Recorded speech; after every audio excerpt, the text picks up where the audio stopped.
안녕하세요. 제 이야기를 들어주실 여러분께 인사부터 먼저 올려봅니다. 저는 이제 겨우 30대를 막 넘긴 이곳을 찾아오기에는 비교적 어린 나이에 속하는 여자랍니다. 제가 어쩌다가 이곳을 찾아와서 익명으로 사연을 올리게 되었는지 무척 궁금하지 않으십니까? 저도 가끔 즐겨 듣는 채널이라 바로 찾아오긴 했지만 사연을 쓰려고 하니 화부터 나네요. 정말 깜빡 속아서 제 인생을 완전히 나락으로 떨어질 뻔했던 이야기를 여러분께 들려드리려고 합니다. 제가 차마 제 실제의 지인들에게는 쪽팔리기도 하고 뒷말이 나올 게 분명해서 털어놓지 못했는데요. 그러다 보니 명치가 쓰라린 게 화병이라도 생긴 것 같더라고요. 상담가 선생님께서 화병을 풀어내는 데엔 속 이야기를 나누는 것만큼 좋은 게 없다고 하셔서 익명의 힘을 빌려 다 털어놓고자 청취자 여러분을 찾아왔습니다. 그럼 정말 황당하고 열받고 어이없고 죽이고 싶을 만큼 분노했던 이야기를 시작해 보도록 하겠습니다. 끝까지 저와 함께 해주시고 저한테 잘했다, 장하다 칭찬해 주시는 거 잊지 말아주세요. 저는 어릴 때부터 든든한 전문직에서 종사를 하고 계시는 아버지, 할아버지, 그 외 친척들 덕분에 어려움을 한 번도 겪지 않고 유순하게 자라왔습니다. 저희 아버지는 변호사를 직업으로 삼고 계셨고요. 대대손손 법조계 집안이기도 해서 꽤 알아주는 로펌의 대표로 자리하고 계셨습니다. 대법관을 하신 큰 할아버지로부터 시작해서 집안에 판사, 검사, 변호사가 사이좋게 옹기종기 모여 있어서 은근한 경쟁이 붙기도 하는 그런 집안이었습니다. 서로 사건 이야기를 하다가도 갑자기 논쟁이 붙기도 하고 서로에게 정보를 주지 않으려고 말을 아끼기도 하고 아무튼 가족들끼리 자주 만나는 편이었는데 무척이나 재밌었습니다. 우리 사촌들까지도 모두 집안의 가업을 이어야 하지 않겠냐면서 내놓으라 하는 법쟁이들이 되었는데 그 사이에서 유독 저만 법과는 다른 길을 걷게 되었습니다. 사촌들이 전부 남자 형제였기에 집안의 유일한 손녀였던 저는 모든 친척들에게 금지오겹 우리 딸로 자라게 되었습니다.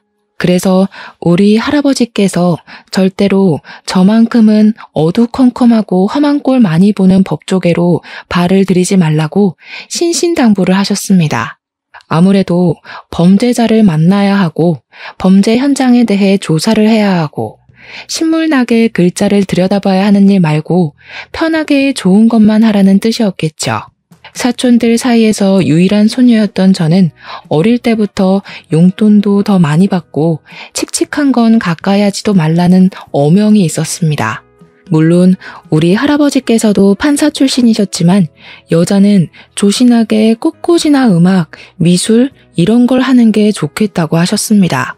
어릴 때부터 악기를 배우고 그림을 그리고 화분을 키우고 정말 제 의견은 하나도 고려하지 않은 일들을 시키셨습니다.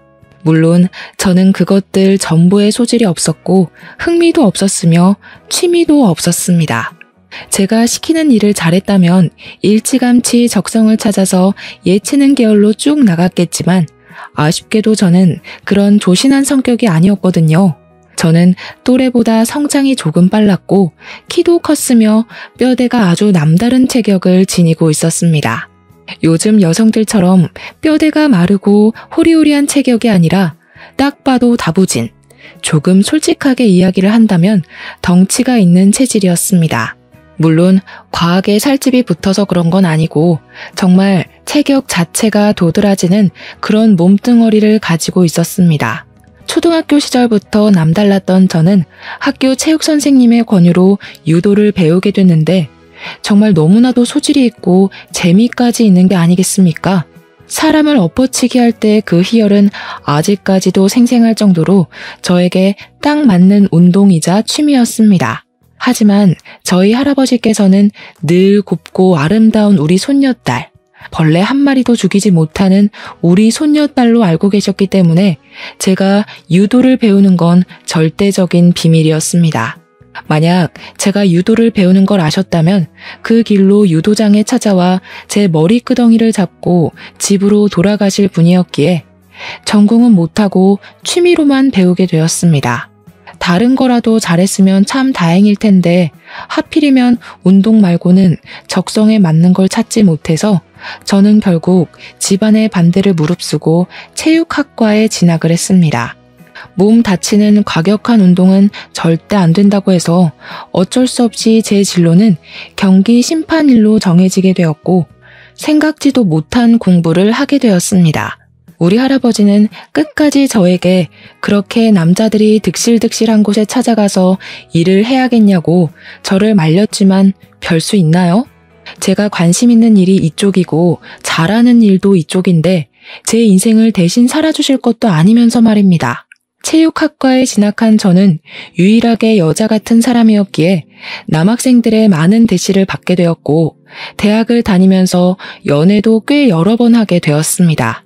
아무래도 제가 진학을 하게 된 쪽이 남자들이 많은 곳이라서 더욱 저에게 관심이 쏠렸을 수도 있을 겁니다. 그때는 치마만 입으면 다 좋아할 나이 아니겠습니까?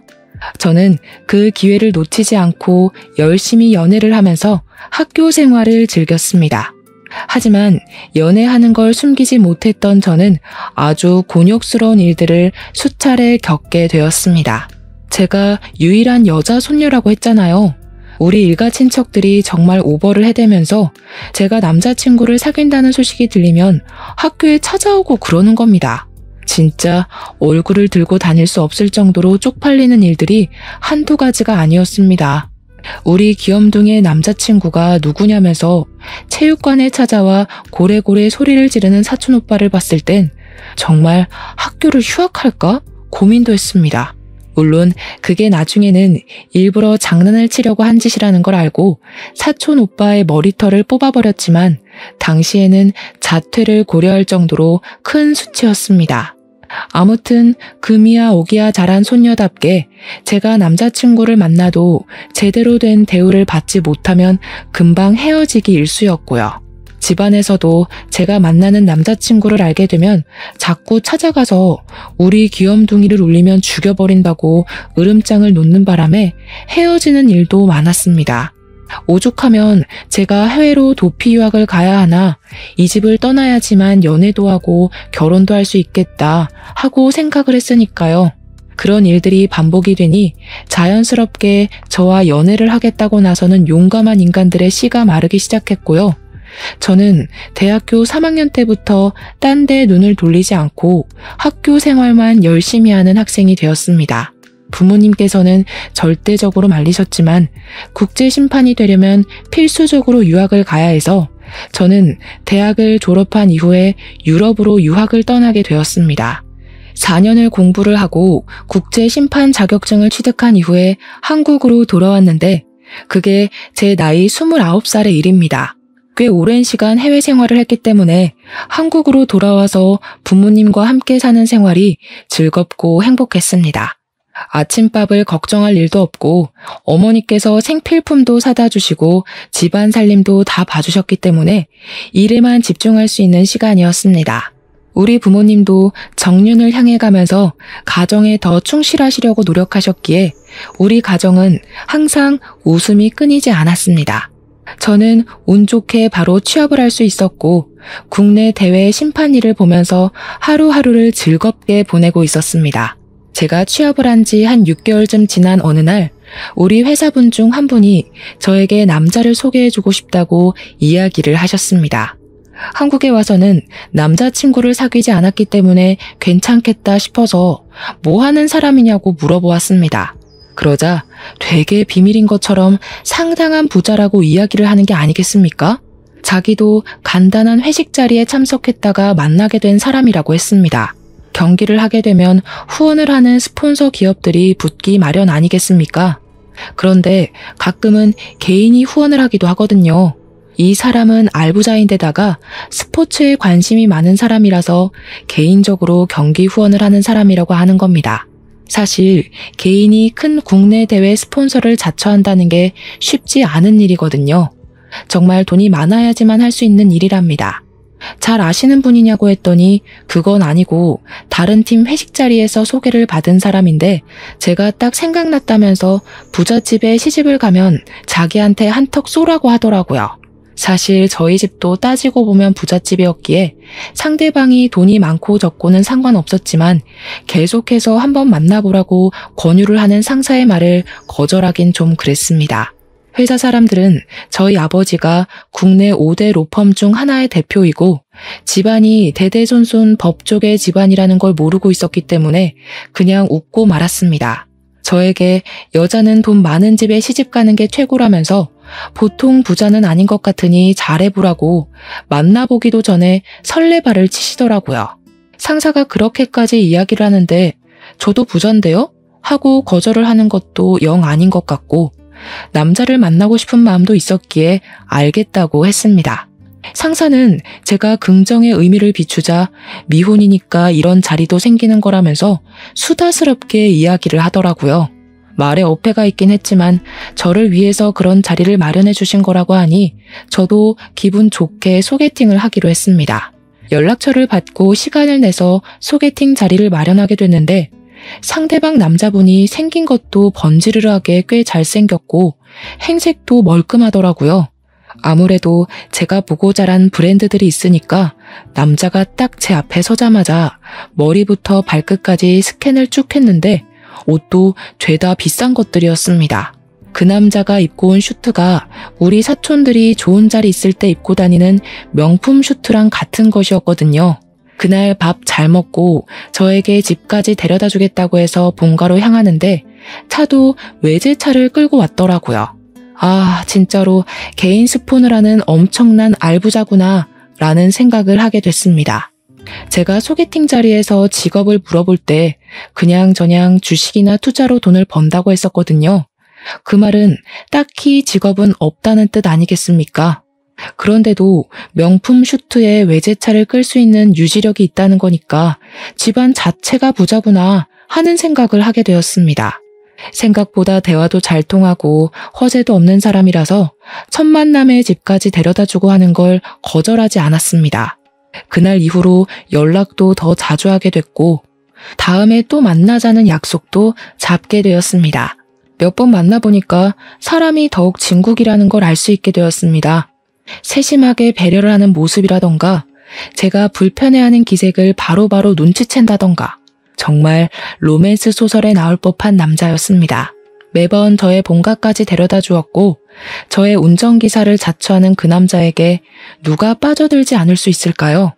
저희는 결국 연애라는 걸 시작하게 되었고 다른 연인들과 다름없이 서로에게 매일 밤 사랑을 속삭이면서 행복한 나날들을 보내고 있었습니다. 연애를 한 지 한 6개월쯤 지난 어느 날 우연히 남자친구와 함께 전시회를 보러 가게 되었는데 그 자리에서 하필이면 우리 사촌 오빠 중 한 명을 만나게 되었습니다. 오빠는 변호사로 일을 하고 있었는데 요즘 방송 프로그램을 보면 변호사들을 초청해서 사건 이야기를 나누거나 사연이 들어오면 법률 조언을 해주는 방송이 많지 않습니까? 그런 방송에 꾸준히 나와서 얼굴을 조금 알린 변호사였습니다. 관심 있게 보면 어느 방송에 나왔었는지 딱 알아차릴 수 있을 정도의 인지도를 가지고 있는 사촌이었습니다. 저를 보고 너무나도 반갑게 인사를 하면서 저한테 다가오길래 옆에 있는 남자친구가 의식되어 조금 당황스럽긴 했지만 저도 반갑게 인사를 해주었습니다. 오빠는 여기 무슨 일이야? 평소에 이런 거랑 친하게 지내는 사람도 아니면서. 아, 언니랑 같이 온 거야? 제가 막 물어보는데 사촌 오빠의 눈이 제 남자친구에게 콕 박혀 있더라고요. 어쩔 수 없이 여기는 내 남자친구라면서 사촌 오빠에게 인사를 시켜주니까 사촌 오빠도 그제야 악수를 청하며 남자친구와 통성명을 했습니다. 사촌 오빠는 결혼을 약속한 여자친구와 함께 전시회를 보러 왔다면서 시간이 없어서 밥이나 커피는 같이 못하겠다고 전시회 천천히 보다 가라며 먼저 자리를 떴습니다. 순간 집안 사람들이 전부 남자친구의 존재를 알게 되겠구나 싶어서 땀이 뻘뻘 흐르는데 예비신랑이 조용히 저한테 물어보더라고요. 저 사람 요즘 방송에 자주 나오는 변호사 아니야? 저 사람이 자기 사촌이라고? 응, 우리 사촌 오빠야. 아버지가 삼형제신데 그중에 둘째 동생 아들. 왜? 아니, 방송 나오신 거 봤거든. 집안이 대대손손 법조계에 있다고 하는 걸 들었는데? 맞아. 우리 집에서 나 빼고는 다들 법조계에서 일하고 있어. 사촌 오빠가 방송에 나와서 몇 번 가족들에 대해서 이야기를 한 적이 있나 보더라고요. 그동안은 제가 사촌들에 대해서 이야기를 한 적이 없었으니 전혀 연관을 짓지 못하고 있다가 우연히 만난 사촌 오빠 때문에 저희 집이 어떤 집안인지 알게 된 것이었습니다. 사실 대대손손 법조계라고 하면 보통 사람들은 부담스러워하긴 하거든요. 하지만 남자친구도 집안이 꽤 부자니까 별로 신경 쓰지 않을 것이라고 생각했습니다. 그건 제 착각이었죠. 남자친구는 저희 집안이 부담스러웠던 건지 뭔지 사촌 오빠를 만난 이후에 이상하게 뜨뜨미지근한 태도를 보였습니다. 간이고 쓸개고 다 빼어줄 것처럼 굴었던 남자친구가 은근히 거리를 두려고 하는 모습에 저에게 정이 떨어졌나 싶어서 속상하기도 했습니다.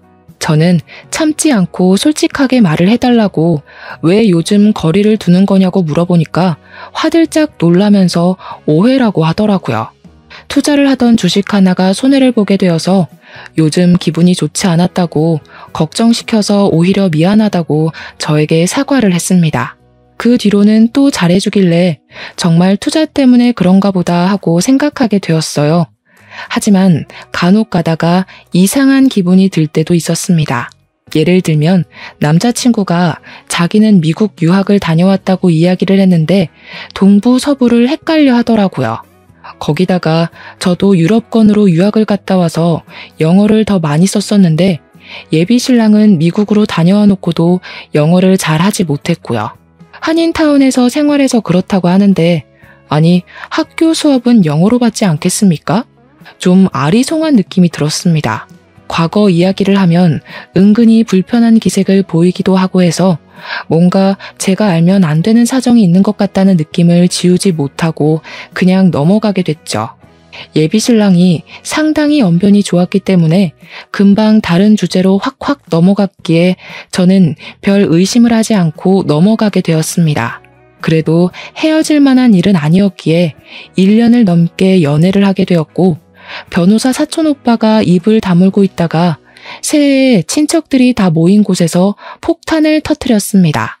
저를 보고 개구지게 웃더니 남자친구랑 결혼은 안 하냐고 이야기를 해버린 거죠. 당연히 모든 친척들의 시선이 저에게 확 쏠리게 되었습니다. 우리 귀염둥이의 남자친구가 누구냐면서 이 자리에 데리고 나왔어야지 왜 안 왔냐고 남자는 남자가 봐야 된다. 얼굴 한번 보자 난리가 났습니다. 저한테 폭탄을 넘긴 사촌 오빠를 보면서 이를 뿌듯 갈고 남자친구랑 이야기를 잘 해보고 다음 모임 때는 데려와 보겠다고 했습니다. 저는 남자친구를 만나서 집에서 있었던 일을 이야기하면서 다음번 모임 때 같이 가자고 이야기를 하니까 난감해하는 거 아니겠습니까? 그러면서 하는 말이 제가 들고 다니는 가방이라든지 차, 사는 집, 옷만 보고 부자일 거라 생각을 하긴 했지만 법조계 집안인지는 몰랐다고 하더라고요. 저는 솔직히 그게 무슨 문제가 되나 싶어서 이해를 하지 못했습니다. 우리 집에서 보자고 하니까 같이 가자고 한 것뿐이니까요. 하지만 남자친구는 아직 만난 지 1년밖에 되지 않았으니 천천히 했으면 좋겠다고 부담스럽다고 했습니다. 며칠 전까지만 해도 언제 결혼하냐, 빨리 가정을 꾸리고 싶다고 노래를 불렀던 것 같은데 갑자기 저러니 이상했습니다. 하지만 누구라도 저희 집이 부담스러울 수 있다고 생각이 들기도 해서 그냥 넘어갔습니다. 저도 그런 시선을 느낀 적이 몇 번 있었기 때문에 나서서 저희 집안이 대대손손 법조인들로 이루어져 있다고 말을 하고 다니지 않았거든요. 예비 신랑이 몇 주간 고민을 하더니 저에게 대뜸 우리 집 식구들을 보기 전에 자기 집 식구들을 먼저 만나보는 게 좋겠다고 하더라고요. 당연히 예비 신랑네 부모님을 만나러 가는 자리라고 생각을 해서 양손 무겁게 한우와 과일을 선물로 준비를 했습니다. 집도 아니고 밖에서 보자고 하길래 좀 이상했는데 만나기로 한 장소에 웬 또래의 여자가 나와 있는 게 아니겠습니까? 예비 신랑이 반갑게 인사를 하길래 저도 인사를 드리니 예비 신랑의 누나라고 말을 하더라고요. 그런데 그 누나라는 사람이 저를 머리부터 발끝까지 쭉 훑어보더니 이상하게 적대감이 가득한 얼굴로 저를 쳐다보는 게 아니겠습니까? 첫 만남부터 뭔가 실수한 게 있나 싶어서 가시방석에 앉은 느낌이 들었습니다. 집안이 상당히 빵빵하다고 들었는데 내 동생 무시하고 그러는 거 아니지? 내 동생이 우리 집에선 아주 귀하게 자란 아들이거든. 시작부터 저에게 경고를 하듯이 이야기를 하는데 말끝마다 너네 집 빵빵하다고 우리 집 무시하는 거 아니야? 하면서 말을 하더라고요. 그런데 예비 신랑이네 집도 개인 스폰을 할 정도로 돈이 많은 집안인데 저한테 뭘 무시했네 어쩌네 하는 건지 이해가 가질 않았습니다. 그날 제가 입고 나간 옷보다 예비 신랑이 입은 옷이 훨씬 더 비싼 옷이었는데 돈돈거리니까 의아했죠. 민준 씨네 집도 상당한 재력가 집안인 걸로 알고 있는데 제가 뭐라고 집안을 무시하고 그러겠어요. 아, 그렇지. 맞아. 내가 요즘 뭐 집에 잘 안 들어가서 모르겠지만 아무튼 그냥 하는 소리야. 우리 귀한 동생이 기죽을까 봐. 그래서 제가 조용한 예비 신랑한테 친누나 맞냐고 집에 안 들어갔다고 사정을 모른다는 게 무슨 소리냐고 의심하며 이야기하니까 예비 신랑이 당황해하더라고요. 그러면서 사실은 사촌 누나라고 소개를 하는데 어이가 없는 거예요. 아니, 뜬금없이 사촌 누나를 왜 소개시켜줘? 난 당연히 민준 씨네 부모님을 소개받는 자리라고 생각하고 나왔어. 우리 부모님이 바쁘셔서 사촌 누나 먼저 소개해주려고 한 거지. 설마 그 전시회에서 우리 사촌 오빠 만났다고 이런 자리를 만든 거야? 그러니까 예비 신랑이 아무 말도 안 하고 멀뚱멀뚱 있더라고요.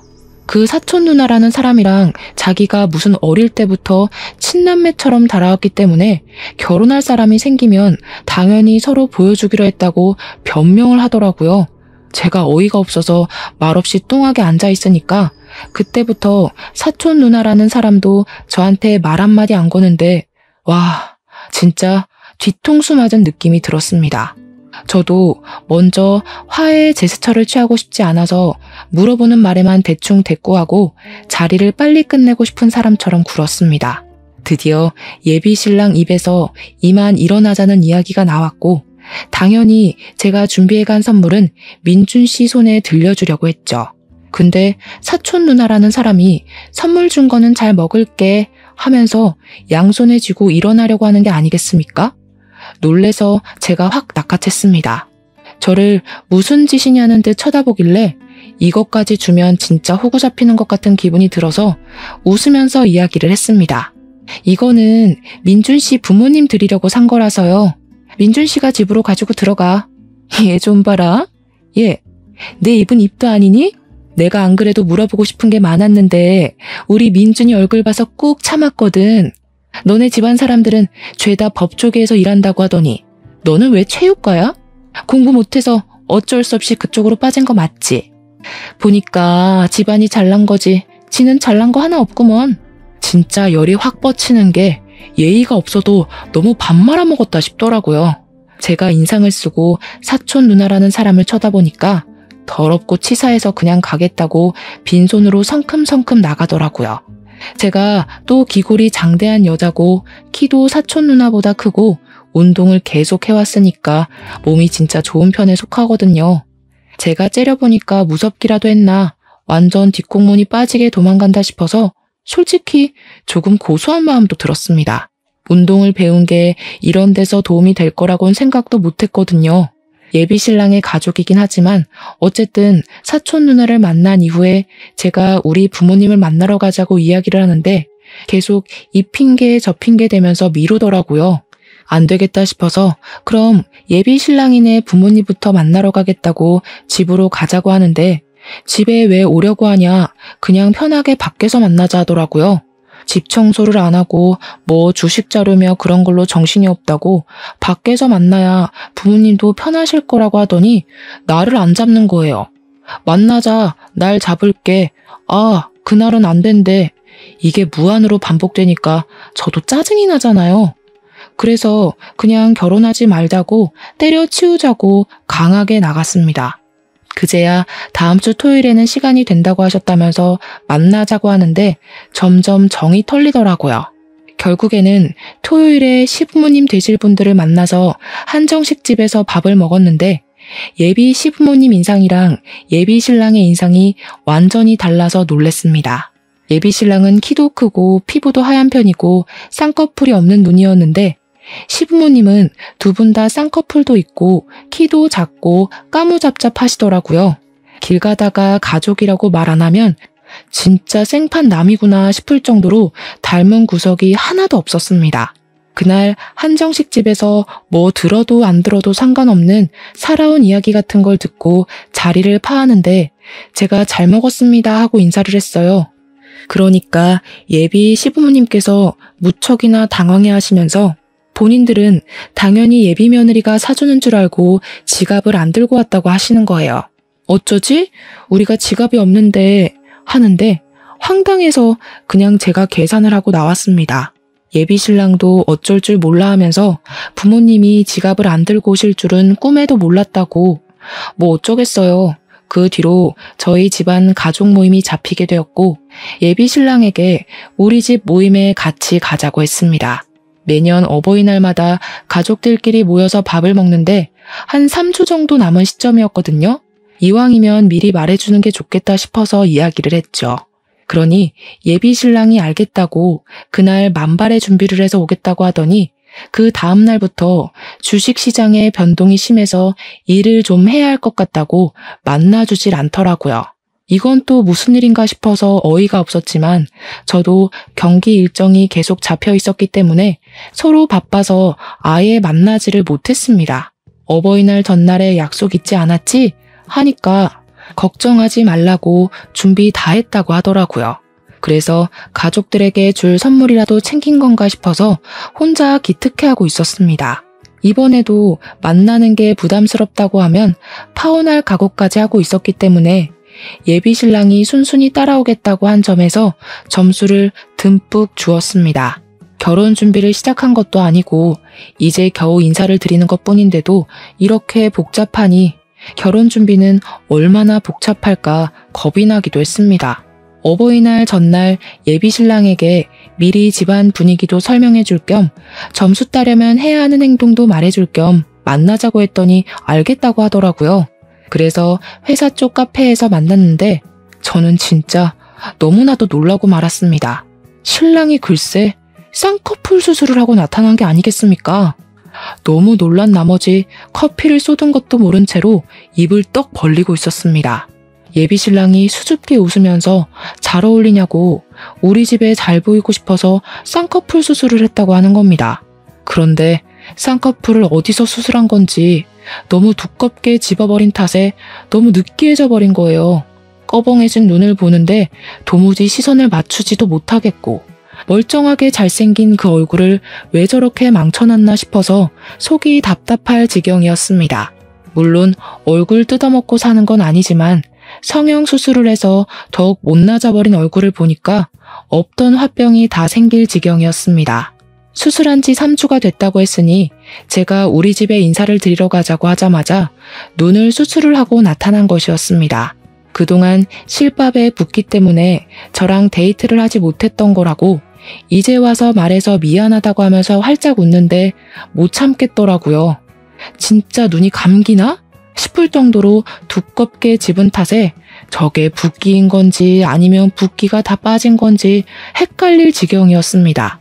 집에는 이미 예비 신랑이 인사를 드리러 올 거라고 말을 해놨는데 이제 와서 눈 때문에 못 데려가겠다고 할 수도 없고 해서 울며 겨자 먹기로 다음날 모임에 예비 신랑을 데리고 나갔습니다. 다들 예비 신랑의 얼굴을 보자마자 하면서 말이 없더라고요. 전시회에서 만났던 변호사 사촌이 원래 저 얼굴이 아니었던 것 같은데 하면서 황당해했습니다. 제가 짜증이 확 나서 우리 집에 잘 보이고 싶어서 쌍꺼풀 수술했대 하니까 다들 필사적으로 웃음을 꾹 참으시더라고요. 그러더니 사촌 중 한 명이 누구를 닮은 것 같다고 어디서 많이 본 얼굴이라고 예비 신랑을 빤히 쳐다보더라고요.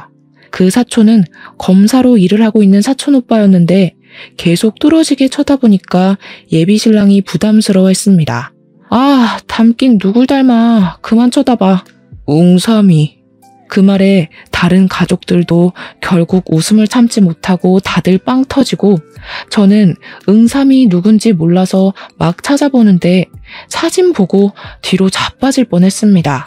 우리 예비 신랑은 기분이 나쁠 만도 한데 거기서 하하 웃으면서 땀을 뻘뻘 흘리더라고요. 그리고 예비 신랑이 먼저 자기 입으로 제가 응삼이를 닮아서 그런가 봅니다 하면서 분위기를 바꿔놓았습니다. 다들 성격은 좋은 것 같다면서 하나둘 풀어져서 예비 신랑에게 이것저것 질문도 하고 음식도 챙겨주시고 했습니다. 그날 그 모임에서의 일로 예비 신랑이 용기가 생긴 건지 뭔지 저한테 빨리 결혼했으면 좋겠다면서 결혼 노래를 부르더라고요. 저는 응삼이가 된 그 얼굴에 적응이 되지 않아서 뭘 서두르려고 하냐고 이제 인사드린 거 아니냐고 한 발 뒤로 물러섰는데 예비 신랑은 포기하지 않고 결혼 노래를 불렀습니다.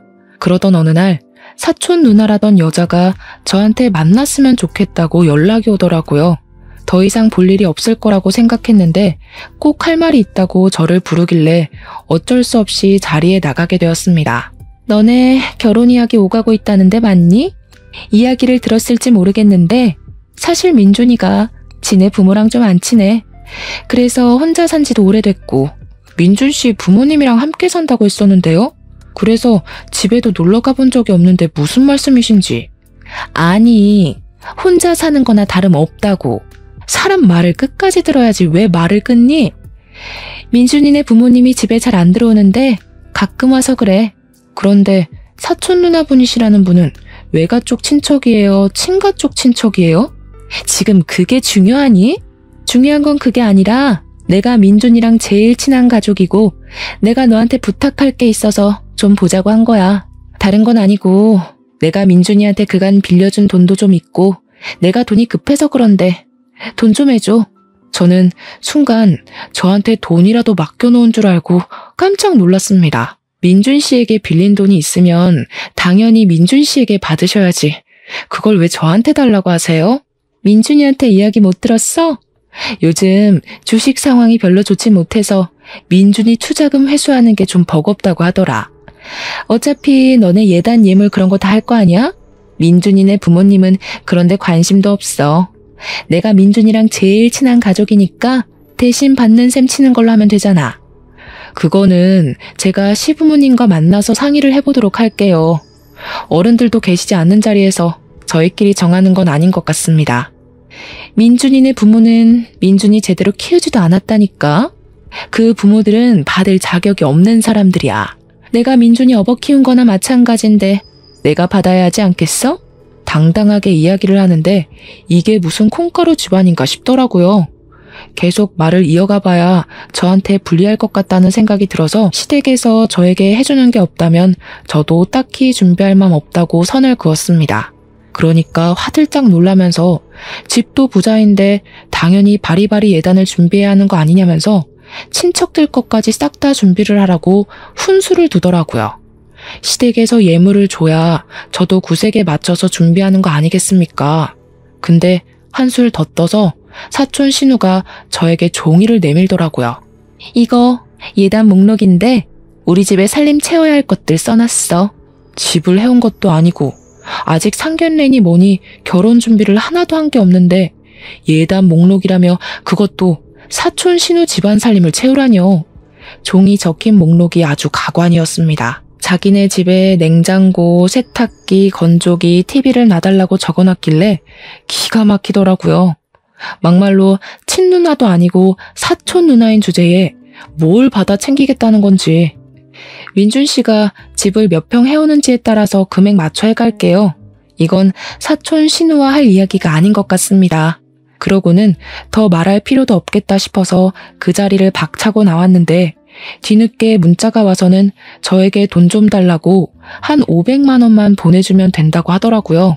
500만 원이 제 수중에 없었던 것은 아니지만 제가 사촌 신우에게 도대체 그걸 왜 해줘야 하냐는 겁니다. 너무 기분이 나쁘고 짜증이 나서 예비 신랑에게 바로 연락을 해서 따져들었습니다. 도대체 민준 씨에게 빌려준 돈을 왜 나한테 달라고 하는지 이해가 안 가서 그래. 그것도 꼴랑 500만 원이래. 민준 씨 개인 스폰도 하는 사람 아니었어? 입고 다니는 옷 한 벌 값이잖아. 그 돈. 근데 그걸 왜 나한테 달라고 하냐고. 거기다가 예단 목록이라면서 종이에 뭘 잔뜩 써왔더라? 뭔가 했더니 자기네 집에 가전을 바꿔달래. 무슨 시어머니도 아니고 사촌 누나라는 사람이 나한테 당당하게 요구할 일이야? 어이없어. 누나가 날 어릴 때부터 업어 키워서 정이 남달라서 그래. 업어 키운 건 업어 키운 거고 그러면 민준 씨가 알아서 챙겨야지. 그걸 왜 나한테 그러냐고. 집안 문제에 나 끌어들이지 말고 민준 씨 부모님이랑 사촌 신우랑 이야기 잘해봐. 예비 신랑은 저에게 알아서 잘 해결하겠다고 해서 저희는 결혼 준비를 시작했는데 이제는 상견례 날을 미루더라고요. 닥달을 한 끝에 결혼 이야기가 나온 지 4개월 만에 상견례를 하게 되었는데 진짜 이상한 점이 한두 가지가 아니었습니다. 민준 씨가 유학했다는 지역도 헷갈려하고 알레르기 있는 음식도 헷갈려하더라고요. 한마디로 아들에게 관심 없는 부모 느낌이었습니다. 우리 부모님도 수상했는지 저에게 제대로 한번 조사를 해보자고 했고 검사인 사촌 오빠에게 물어보게 되었습니다. 저는 뒷조사를 한다는 게 그것도 개인의 일을 위해 공권력을 사용한다는 게 마음에 걸렸지만 사촌 오빠도 이상했다면서 해보자고 하더라고요. 그런데 아무리 찾아봐도 민준 씨 이름으로 뭐가 나오는 게 없다는 겁니다. 심지어 나온 대학까지 뒤졌는데 민준이라는 이름의 동명이인만 있고 제 예비 신랑은 없더라고요. 영 수상해서 유학 가기 전에 땡땡 대학을 다녔다고 하지 않았냐고 예비 신랑에게 물어보니까 대답을 회피하더니 사실은 본 캠퍼스가 아니라 사이버 대학을 나왔대요. 땡땡 대학에서 운영하는 학점은행제 학교를 졸업했다는 겁니다. 순간 머리가 띵하더라고요. 그 와중에 사촌 누나라는 사람은 저에게 명품백을 사달라며 문자로 타령을 하고 있고 이 결혼은 아니다 싶어서 접기로 결심을 했습니다. 어버이날 이후 가진 모임에서 할아버지께 결혼 엎어야 할 것 같다고 이야기를 하려 했는데 검사 사촌 오빠가 제 눈치를 보는 게 이상하더라고요. 할 말이 있어 보이는 눈치라 기다리고 있었는데 할아버지께서 우리 손녀 결혼 준비는 어떻게 되고 있냐고 물어보시더라고요. 저 결혼 안 하려고요. 이상한 게 한두 가지가 아니고 저를 속이고 있는 것 같아서요. 대학도 속였더라고요. 그래, 아주 잘 생각했어. 이 얘기를 어떻게 해야 하나 고민했는데 내가 이상하게 낯이 익다고 했잖아. 기억났어. 그놈 사기 전과 15범인 놈이야. 우리 가족들 모두 입을 떡 벌렸습니다. 알고 보니 여자 등쳐먹는 걸로 유명한 사기꾼이었대요. 결혼하자고 꼬셔놓고 혼수비다 아파트 중도금이다 하면서 돈 뜯어내고 나르는 놈이고 이름도 민준이 아니라 영석이라는 겁니다. 같이 동거하면서 공범짓을 하는 여자라고 사진을 보여주는데 사촌 신우라던 그 여자더라고요. 그 여자도 전과가 12범이라고 했습니다. 제가 어이가 없어서 막 웃었더니 가족들이 우리 귀염둥이 실성했다고 본때를 보여주자면서 증거를 잡기 위해 미행을 하자고 했습니다. 개인 스폰이고 뭐고 다 구라였는지 원룸촌으로 들어가는 민준, 아니 영석을 발견하고 저희는 블랙박스며 녹음기며 카메라며 만발의 준비를 했습니다. 끌고 다니던 외제차도 렌터카였고 입고 다니던 옷도 대여숍에서 빌린 옷이었다고 하더라고요. 원룸에 들어갔던 영석은 운동복으로 갈아입고 현관 입구 옆 화단에서 사촌 신우라던 그 공범과 같이 담배를 피우고 있더라고요. 저와 사촌들은 차에 숨어서 살짝 창문을 열고 그 대화를 엿들었습니다. 야, 쌍수하니까 아예 못 알아보던데 검사도 못 알아보더라. 얼마나 가슴을 졸였는지. 법조인이라더니 다들 사건이 많아서 그런가? 이대로 망하나 싶었는데 큰 거 한탕 하겠어. 자꾸 걔한테 돈 달라 뭐 사달라 하지마. 때가 되면 다 뜯어낼 수 있어. 일단 예식장 비용부터 뜯어야 할 거 아니야. 요즘 호텔은 억 단위라던데? 아씨, 큰 거 기다리다가 놓칠까봐 그렇지. 불안하기도 하고. 아무튼 이번 일 끝나면 우리 혼인신고 하는 거다. 기다려, 해준다니까. 근데 영석씨, 나도 민준씨 하는 게 입에 붙어서 영석씨 본명이 입에 안 붙어. 담배를 다 피운 건지 집으로 들어가길래 저희는 블랙박스에 찍힌 것과 녹음기에 녹음이 잘 된 건지 다시 한번 돌려봤습니다. 소리가 작긴 했지만 대화 내용은 알아들을 수 있을 정도더라고요. 저는 그놈에게 아무렇지 않은 척 우리 집으로 불렀고 가족들이 본인을 알아보지 못한 거라 생각했는지 아주 당당하게 저희 집 문을 밟았습니다. 사촌들까지 전부 자리에 있으니 조금 놀란 듯 보였지만 태연하게 행동을 하더라고요. 영석 씨, 놀랐어? 가족들이 다 있어서? 그러니까 그놈이 얼굴이 새파랗게 질려서는 영석? 영석이가 누구야? 하면서 파르르 떨더라고요. 저는 바로 그놈의 뒷주머니에 있던 지갑을 가져왔고 저지하려는 그놈을 가로막은 채 지갑 안에 신분증을 꺼내서 보여주었습니다. 여기 있네. 영석 씨. 변호사 사촌이 신분증을 가져가더니 자기가 전시회에서 본 얼굴이 이 얼굴 맞다면서 능청스럽게 연기를 했습니다. 그러니 지갑도 챙기지 않고 도망을 가려고 몸을 틀더라고요. 제가 뒷덜미를 잡고 들배지기로 들어올려 몸을 틀어서 넘어뜨렸습니다. 우리 할아버지께서 박수를 짝짝 치시면서 우리 손녀딸 기술이 아주 고급이라고 대단하다고 해주셨죠.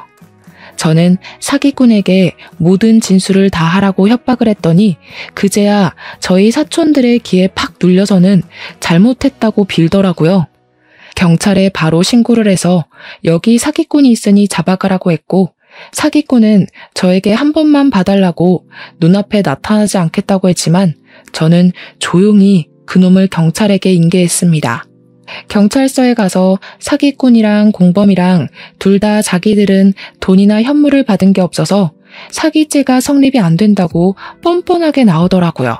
당연히 그럴 줄 알고 공범의 통장에 전날 500만 원을 보내놨었거든요.